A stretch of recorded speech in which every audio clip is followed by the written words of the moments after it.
Desde los estudios de NTC, este es Noticias 1. Cerca de 40.000 millones de pesos donaron hoy los bogotanos para sus vecinos vulnerables.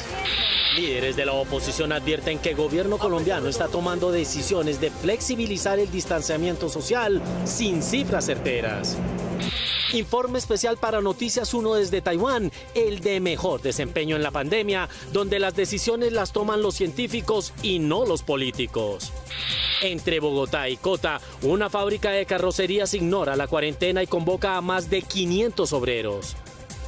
Colombiano de 30 años en Australia pide ayuda para combatir su leucemia. Por la prensa libre y el derecho que todos ustedes tienen a la verdad, yo soy la Red Independiente. Presenta Noticias 1 con Mabel Lara y Germán Arango. Buenas noches, bienvenidos a esta edición especial de Noticias 1, la Red Independiente, e iniciamos. Desde las 8 de la mañana, la alcaldesa de Bogotá, Claudia López, está en una donatón para apoyar los programas sociales de la alcaldía y ella nos acompaña en esta oportunidad, en esta emisión, para contarnos cuánto se recogió, cuál fue la solidaridad de los bogotanos. Alcaldesa, bienvenida, buenas noches, ¿y cuál es la cifra? Mabel, muchas gracias. Estoy muy conmovida y muy orgullosa de nuestra ciudadanía y de nuestra Bogotá. Superamos de lejos la meta inicial que teníamos de 24.000 millones. Ya hemos superado los 40.000 millones de pesos en donaciones. Casi 30.000 ciudadanos entraron hoy a bogotasolidariaencasa.gov.co e hicieron su donación. Decenas de empresas, el Grupo Bolívar hizo la donación más grande, el Grupo Bolívar y de Vivienda donaron, aparte de esos 40.000, 14.000 millones de pesos.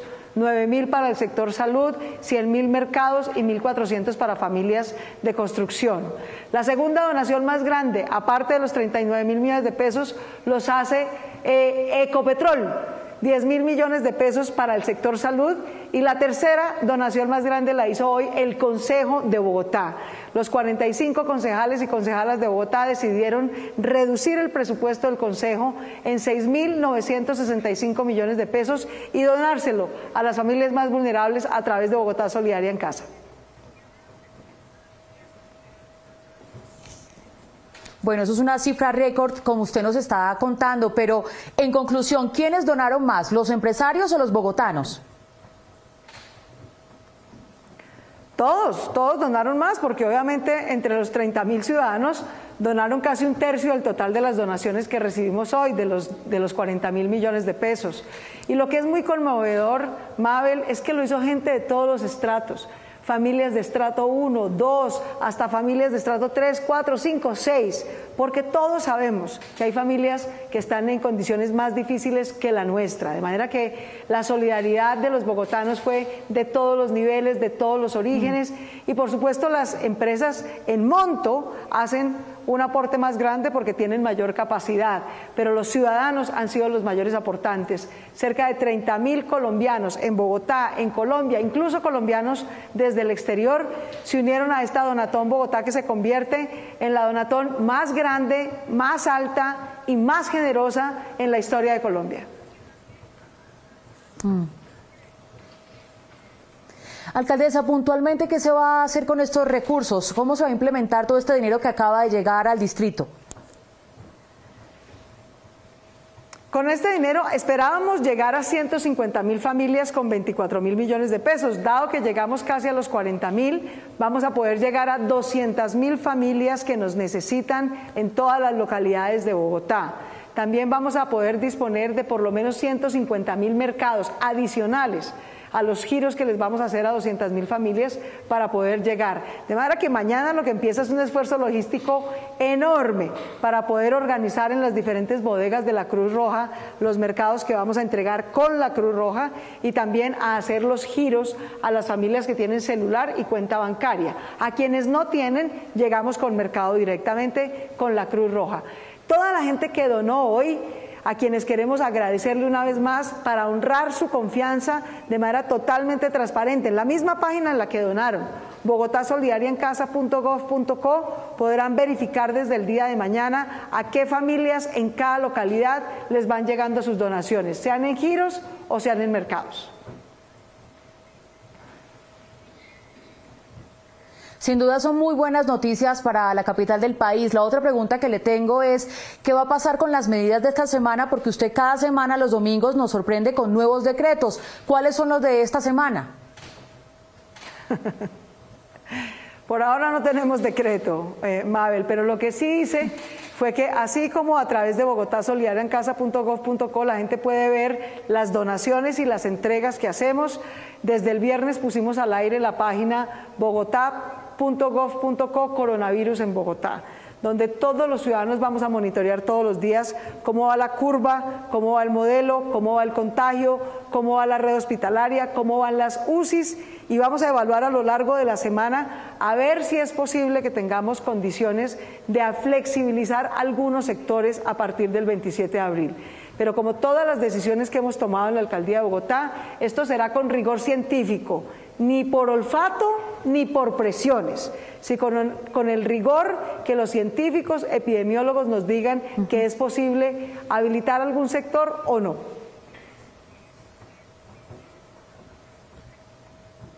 De eso vamos a hablar más adelante en esta emisión de Noticias 1. Le tengo una de las últimas preguntas, alcaldesa Claudia López, y tiene que ver con lo que usted ha manifestado en estas últimas semanas, y es que los políticos no pueden aprovecharse de este aislamiento que estamos viviendo en la capital del país. ¿Le preocupan las protestas, los cacerolazos? No, no me preocupan, me parecen legítimos. Es gente que necesita, obviamente, llegar a todas las familias al tiempo no es fácil. Hemos llegado casi a 2 millones de hogares y sin embargo hay gente que sigue necesitando. No son las protestas y los cacerolazos lo que me preocupa.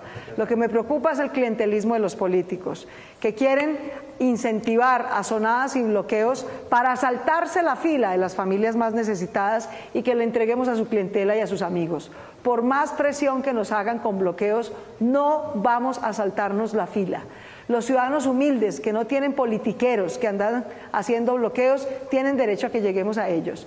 No ver a Bogotá, a políticos entregando mercados ni haciendo politiquería. Aquí los mercados los entregan los que saben, los amigos de la Cruz Roja, de los organismos de socorro y los servidores públicos de Bogotá. Y no nos vamos a dejar presionar de nadie. No van a aprovechar la emergencia los politiqueros para hacer ni corrupción ni politiquería. Lo vamos a hacer en orden, como lo hemos hecho hasta ahora, con el CISBEN, con las encuestas de las gentes que no están en el CISBEN para llegar a sus hogares, y con los organismos de socorro y la Cruz Roja.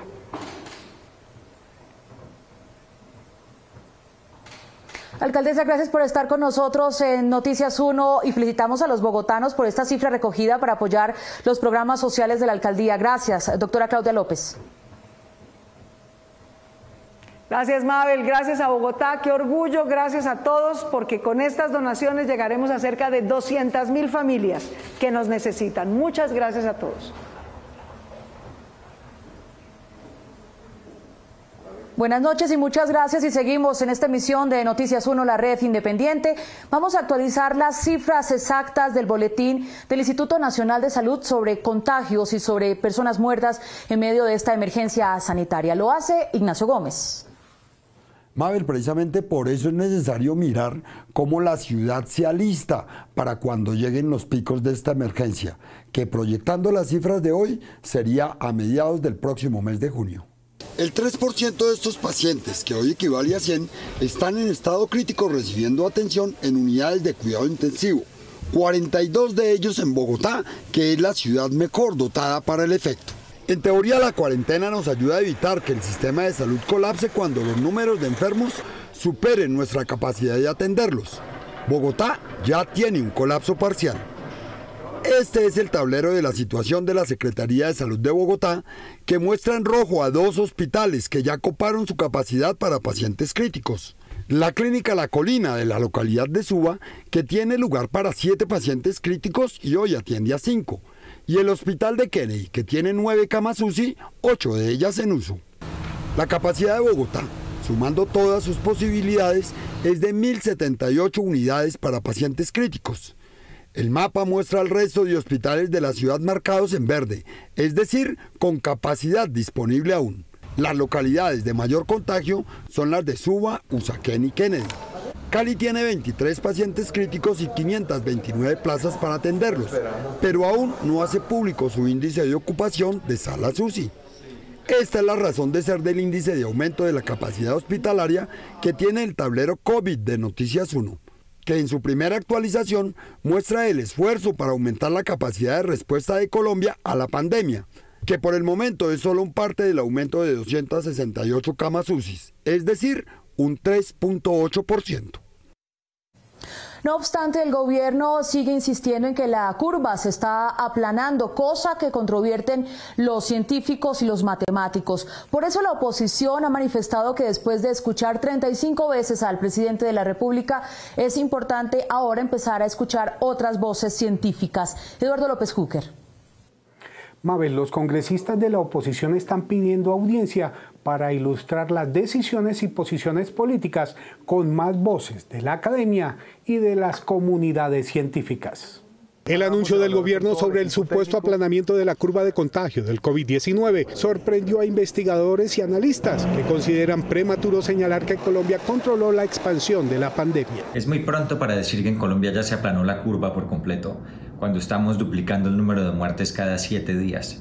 Esto es más rápido que en Estados Unidos y en Italia. El candidato a doctorado en análisis matemático de epidemias de la Universidad de Pensilvania, Francisco Barreras, asegura que para señalar el control de la curva de contagios se requieren datos específicos de movilidad, georreferenciación y prevalencia. Cuando el porcentaje de infectados es muy bajo, como en Colombia, lo que tenemos es una curva con varios picos, más errática, y estos picos dependen de los patrones de movilidad de la gente. El médico Juan Luis Castro, senador del Partido Verde, cree que después de 35 intervenciones del presidente Duque en televisión, hablando de la pandemia, es necesario que se escuchen otras voces. Otras perspectivas al respecto, que nos den la oportunidad de comparar o de mirar lo que está sucediendo en este momento. El senador Roy Barreras, también médico, y el representante Alejandro Carlos Chacón piden que los partidos de oposición ejerzan su derecho a presentar en televisión las otras voces que tienen mucho que decir sobre la pandemia en nuestro país. Instamos a los partidos de oposición a que hagan uso de los espacios televisivos a los que tienen derecho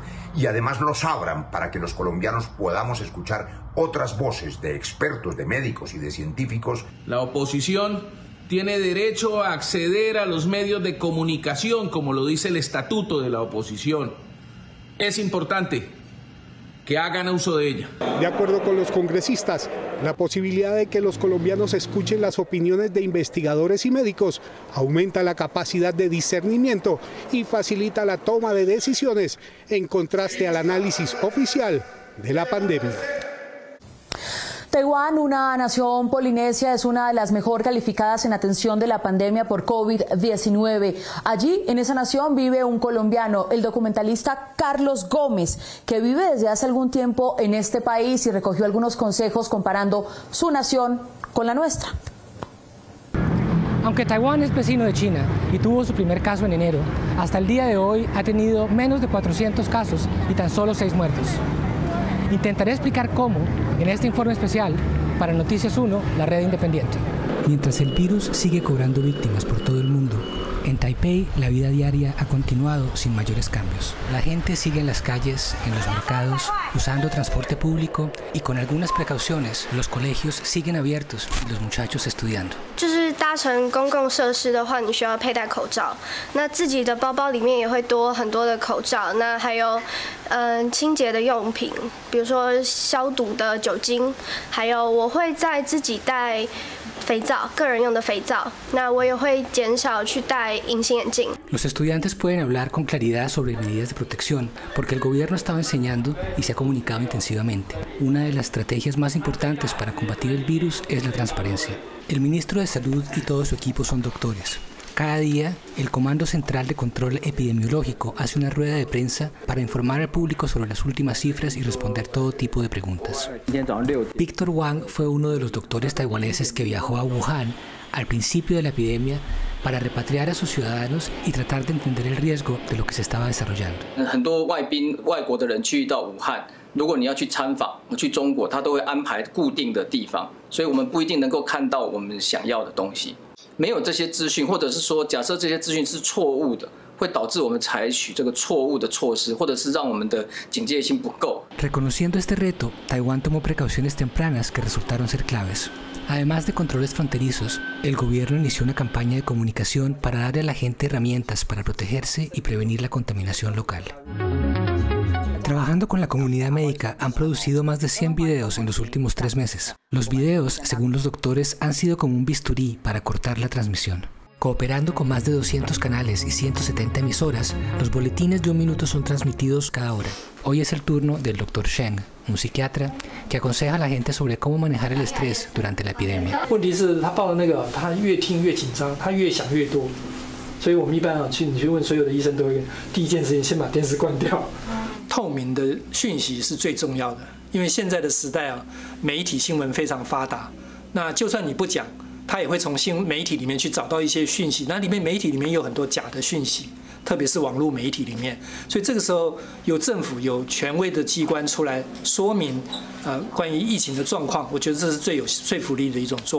Colasio Taka, portavoz del gabinete, fue la encargada de esta campaña. Según ella, el reto fue lograr que los protagonistas no fueran los políticos, sino los doctores.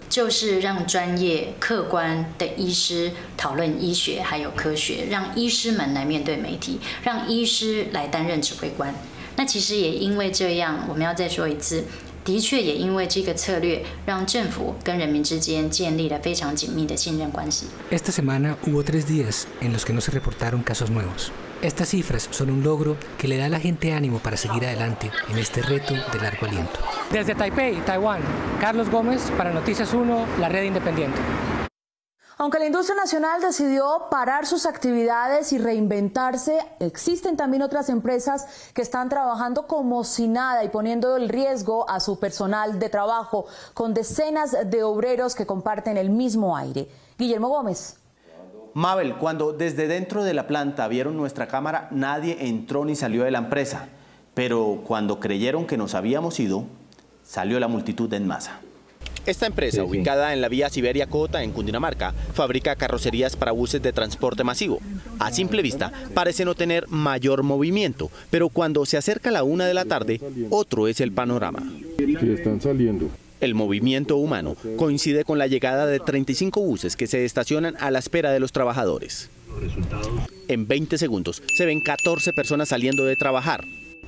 Que están saliendo. Y respetan la cebra estos berracos. Enseguida salen otros 16. Y sigue la cuenta. La empresa dice que solo el 3% de los empleados están laborando, es decir, 66 de los 2.200 que son, y que la planta de producción se encuentra sin operación, aunque se ven personas del área de ensamble como este hombre. Con un congreso más pequeño no podría. Darío Romero no trabaja en esta empresa, pero transporta ángulos en una tractomula. Acaba de llegar de Cali y se impresionó por la cantidad de personas que encontró. ¿Y hay mucha gente allá adentro? Su mirada parece convincente. ¿Cuántos? Yo le pongo para 1.500. Él va en una de las 35 rutas. La suya lleva personal a Engativá. Eso es para capacitado para 35 personas, pero en realidad solamente se va una por asiento. En una operación matemática simple, en cada bus irían 17 personas, que multiplicado por los 35 sumarían alrededor de 595 trabajadores por turno. Pero la cámara captó casos en los que van 2 en una misma línea de asientos. Esto genera consecuencias en multas y hasta inmovilización. Harrison Adarme hace parte de una empresa familiar del mismo sector industrial, pero no tienen permiso para trabajar. No sabemos el por qué ellos están laborando y nosotros no podemos laborar. El gerente de esta firma colombo-brasilera asegura que lo que están haciendo es despachando repuestos, revisando neumáticos, baterías y fluidos de buses que ya están fabricados y alistando 10 articulados que van este fin de semana a Chile. Pero uno de los empleados abordados por este noticiero tiene otra información. Están los rojos de 3 vagones biarticulados son para Bogotá. Los rojos con blancos son para Chile. Son 200 buses para Chile también. Estas imágenes fueron grabadas sobre las 5 de la mañana del pasado miércoles.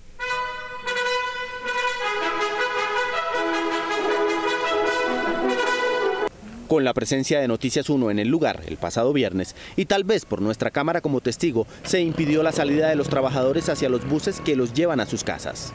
Y los buses que llegaban con el personal del siguiente turno no los dejaron bajar. Acá se ve la llegada de uno, pero un hombre corre y algo les dice que impide que desciendan. Cuando creyeron que nos habíamos ido, otro movimiento de personas se vio en el cruce entre la empresa y el parqueadero donde estaban los 35 buses. Muchas quejas ciudadanas se han concentrado en el aumento de los precios de algunos productos de la canasta básica familiar, y para constatarlo, 3 de nuestros periodistas salieron a las calles y estuvieron en los estratos bajo, medio y alto, y evidentemente las cifras son diferentes. Iván Serrano nos cuenta qué encontraron. Para tener una idea de cuánto están pagando los bogotanos por productos de primera necesidad con control oficial de precios, visitamos 3 mercados en barrios de diferentes ingresos económicos. En cada mercado adquirimos 6 productos: arveja, papa criolla, queso, leche, aceite y huevos. Buscábamos constatar la diferencia de precios según el estrato social en donde hicimos la compra, comparando además con el listado oficial del DANE. En el listado oficial, estos 6 productos cuestan 25.017 pesos. En estrato 0 y 1 cuestan 29.000 pesos, es decir, 4.000 pesos más. En estrato 3 y 4, 32.730 pesos, es decir, 7.713 pesos más. Y en estrato 5 y 6, 36.177 pesos, es decir, 11.160 pesos más que el listado oficial. Los precios de los productos que más se alejan en los mercados de los barrios bogotanos al listado oficial del DANE son los huevos y el queso. Los 30 huevos, que valen 9.900 en la lista DANE, valen 11.500 en estrato 0 y 1, 11.900 en estrato 5 y 6 y 13.000 pesos en estrato 3 y 4. El queso, que en el listado DANE está en 2.350 en estrato 0 y 1, vale 5.000 pesos. En estratos 5 y 6, 5.300 pesos. Y en estratos 3 y 4, 6.000 pesos. Los huevos y el queso resultan más caros en tiendas de clase media que en las tiendas de los estratos más altos. En porcentajes y en comparación con el listado oficial del DANE, en Bogotá el estrato 0 y 1 paga 11.5% de más, el estrato 3 y 4 13% de más y el estrato 5 y 6 14.4% más. El programa de gobierno con destinación hacia el agro para apoyo en créditos por 260.000 millones de pesos para pequeños y medianos empresarios está siendo disputado en este momento por el partido de gobierno y también por Finagro. Enrique Tapias. Mabel, un miembro suplente de la Junta Directiva de Finagro, ha discutido el destino de estos créditos y subsidios para que favorezcan más que a los agricultores, a los ganaderos. Finagro es la entidad oficial encargada de aplicar el programa creado durante la emergencia por el coronavirus para apoyar a pequeños, medianos y grandes productores del campo. Se trata de una línea de créditos conocida con el nombre de Colombia Agro Produce, que destinará 260.000 millones en créditos para los productores apalancados, con 50.000 millones en subsidios a la tasa de interés para todo el sector agropecuario. La Comisión Nacional de Crédito Agropecuario estableció que solamente el 10% de esos recursos fueran para grandes productores. La aclaración del presidente de Finagro tiene que ver con las advertencias que ha hecho la Contraloría sobre el destino que están tomando esos créditos y subsidios. Según un examen preliminar de la Contraloría delegada, los apoyos financieros a pequeñas y medianas empresas no han llegado. No se definieron claramente criterios de acceso. Con la línea no se verifica si se está manteniendo el empleo en el campo, no se verifica si se está garantizando la seguridad alimentaria, no se verifica si se está garantizando la distribución de alimentos en nuestras regiones. Finagro está ajustando los criterios para acceder a las líneas de crédito ya aprobadas y que estos lleguen más rápido a los pequeños y medianos productores.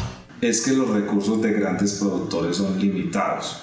La línea Agro Colombia Agro Produce fueron destinados 50.000 millones. Pero este fin de semana, el ruido sobre el correcto uso de los 260.000 millones para los productores y 50.000 millones en subsidios llegó al más alto nivel.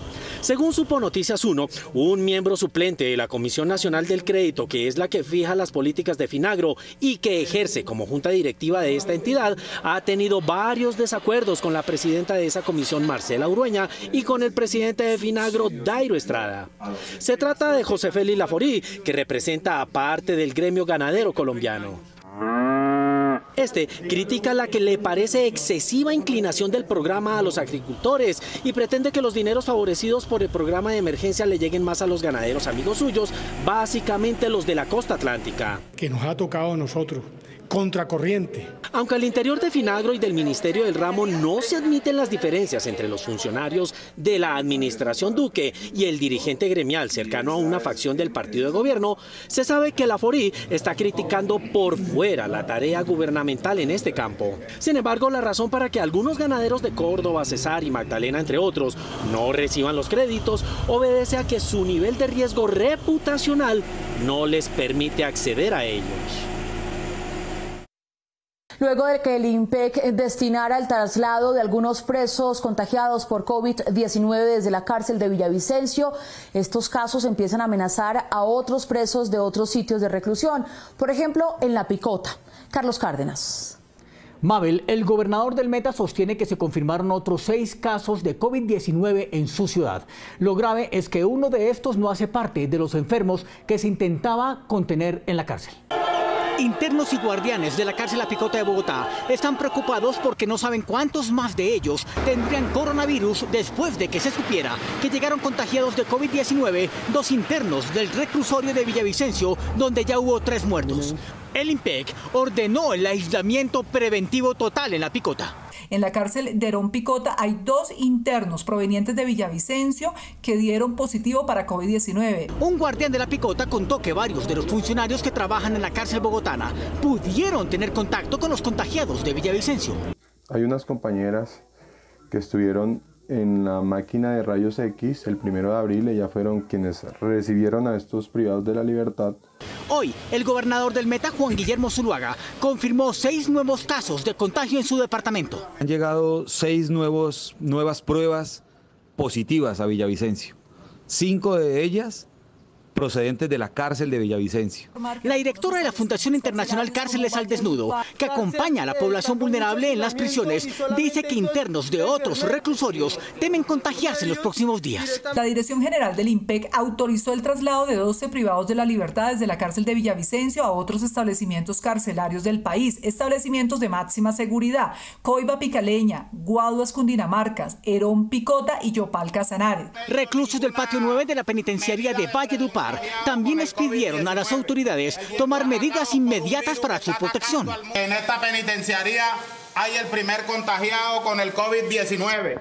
El funcionario en mención se apellida. Y en la penitenciaría de Casillas Meta, los internos solicitan prisión domiciliaria para los enfermos crónicos, para beneficiados con permisos de 72 horas y para quienes tengan el 50% de la pena cumplida. Porque no tenemos ni la menor garantía institucional de sobrevivir ante la pandemia mundial. Y hoy en la cárcel de Liconias, en Florencia, Caquetá, un interno también arrojó positivo para el examen de COVID-19. Otros presos que se salieron de control fueron los de los patios 1 y 3 de la cárcel Anayansi de Quibdó, Chocó.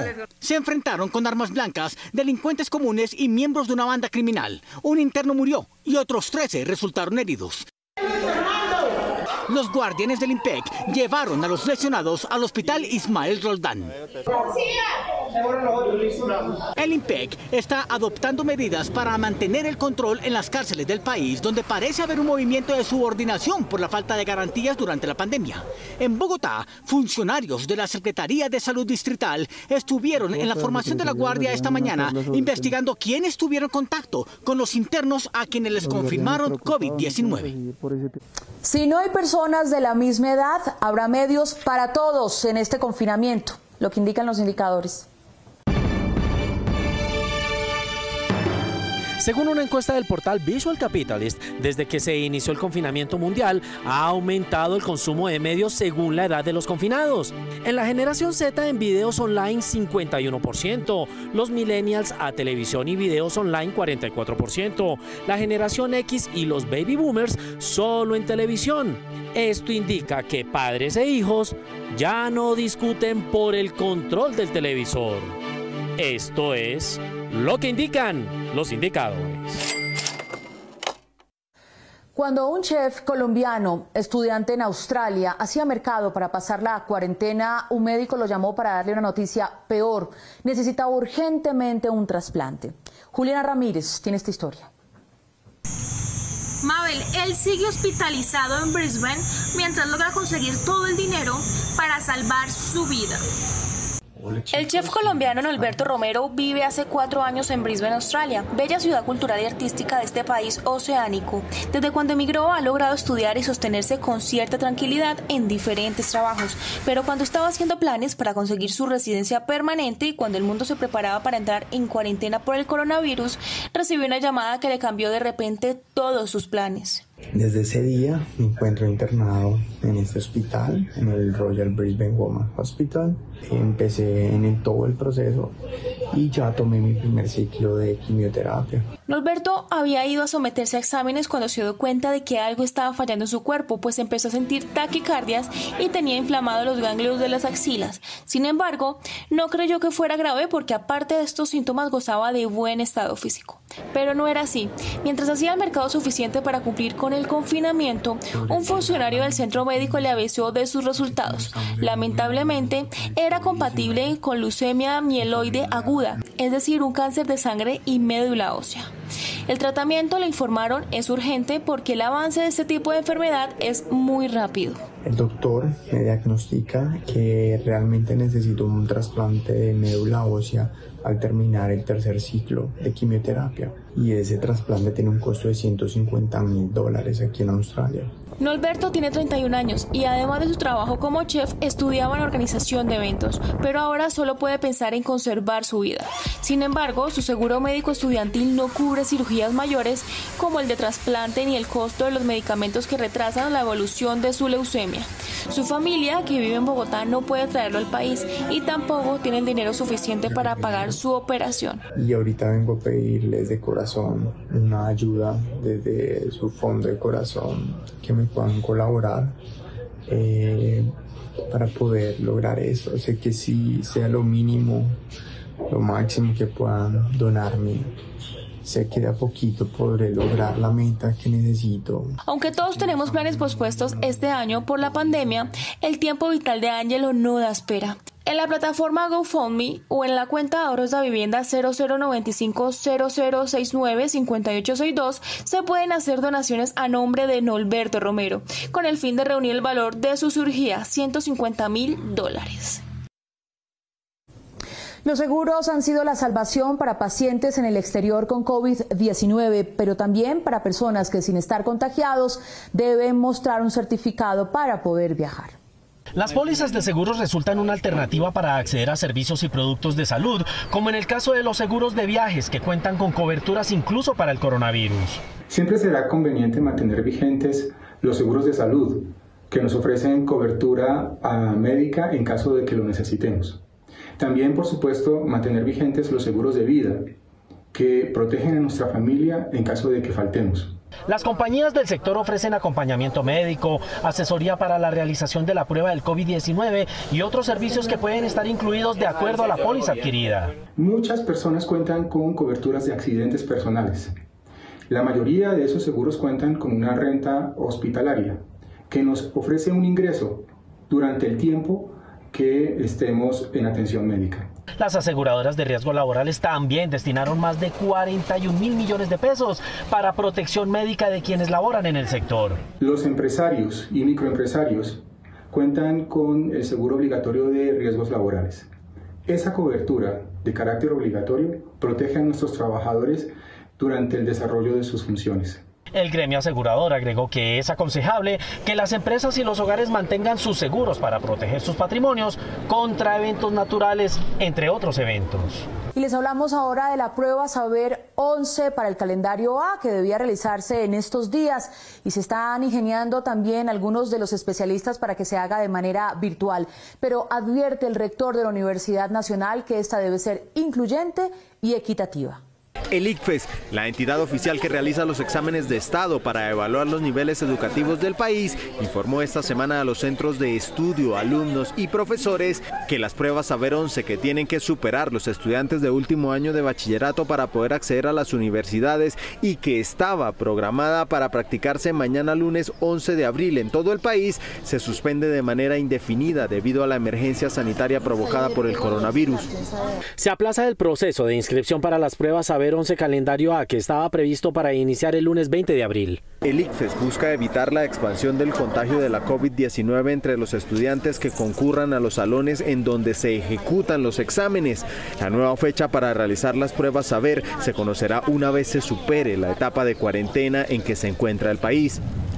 Entre tanto, las universidades públicas y privadas tomarán decisiones respecto de los requisitos que pedirán o suspenderán para recibir sus nuevos alumnos. Por su parte, Mario Alberto Pérez, director de admisiones de la Universidad Nacional, dijo que cada entidad buscará los mecanismos adecuados para seleccionar a sus estudiantes. Las universidades tienen que mirar algunas alternativas que les permita tener algunas medidas, vuelvo y repito, de manera objetiva. Si van a tomar notas, por ejemplo, colegios deberán hacer procesos de estandarización, buscar igualar medias, no sé, tienen que hacer unos juegos allí estadísticos que les permita poner en algún criterio de objetividad y de igualdad a los aspirantes para poder hacer una selección. De acuerdo con un criterio que comparten algunas otras universidades públicas y privadas, el director de admisiones de la Nacional opina que deben evitarse las pruebas de conocimiento por medios virtuales, no motivos de inequidad.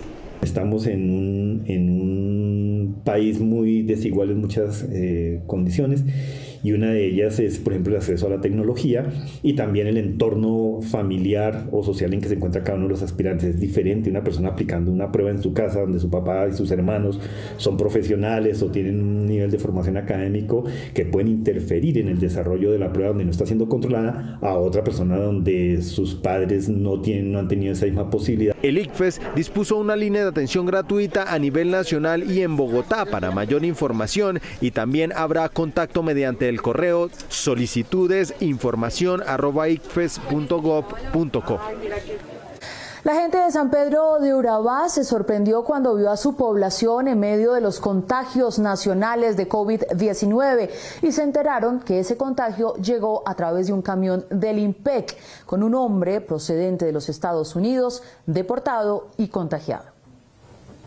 La alcaldesa de San Pedro de Urabá, Leida Ortega, denunció que ayer en la tarde llegó al municipio un colombiano que fue deportado de Estados Unidos y que está contagiado de coronavirus. La mandataria local aseguró que el hombre es una de las 64 personas que fueron devueltos el 30 de marzo y que debían estar haciendo su cuarentena en la base militar de Tolemaida. En alguna parte el protocolo se salta y definen dar traslado a estas personas a sus sitios de origen. Dentro de ellos, pues una persona oriunda del municipio de San Pedro de Urabá. De acuerdo con la alcaldesa, ninguna autoridad nacional se comunicó con ella para informarle que el deportado iba a ser trasladado al municipio. Nosotros lo que hemos hecho es cumplir con el protocolo de seguridad ante pues, la situación que ya tenemos y que no contemplábamos y que no fue informada, que es lo más delicado. Aunque el colombiano se encuentra aislado en su casa, la alcaldesa expresó su preocupación por la manera como llegó y la falta de información, debido a que el único hospital del municipio no tiene la capacidad necesaria para atender la pandemia. No tenemos nosotros aquí ni siquiera un ventilador para darle atención en un posible gravedad del paciente. No tenemos las camillas suficientes. Es por eso que la alcaldesa de San Pedro de Urabá le solicitó al gobierno más recursos para dotar al hospital de ventiladores mecánicos y elementos de bioseguridad al personal médico, para poder afrontar un aumento de casos de COVID en el municipio.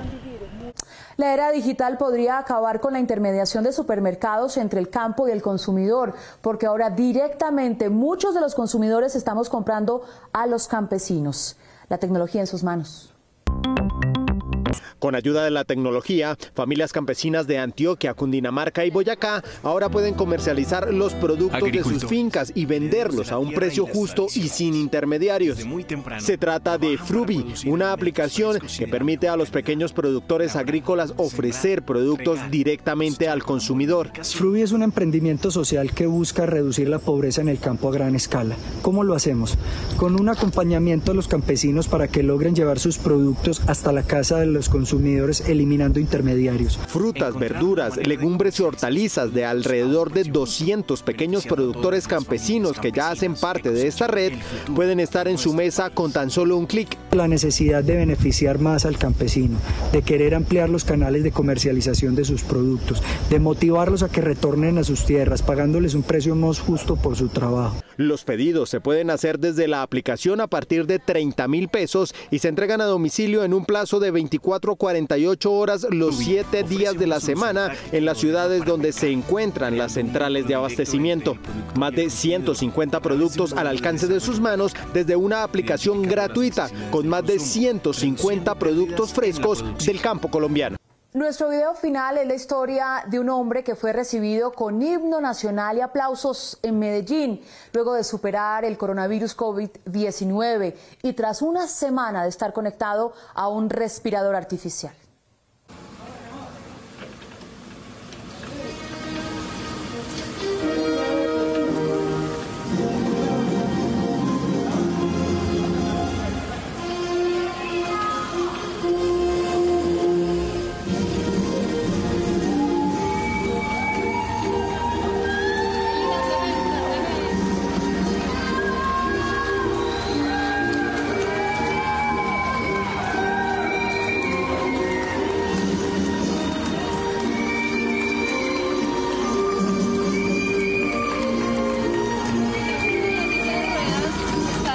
Pero lo bajamos allá para que no se nos vaya a mojar. Ah, bueno. Sí, es que la gente quiere que estés aquí un poquito porque mira.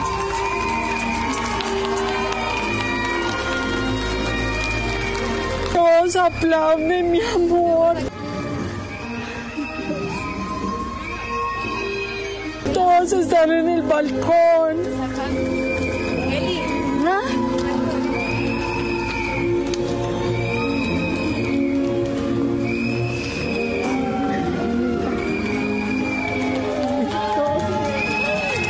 Aplauden, amor.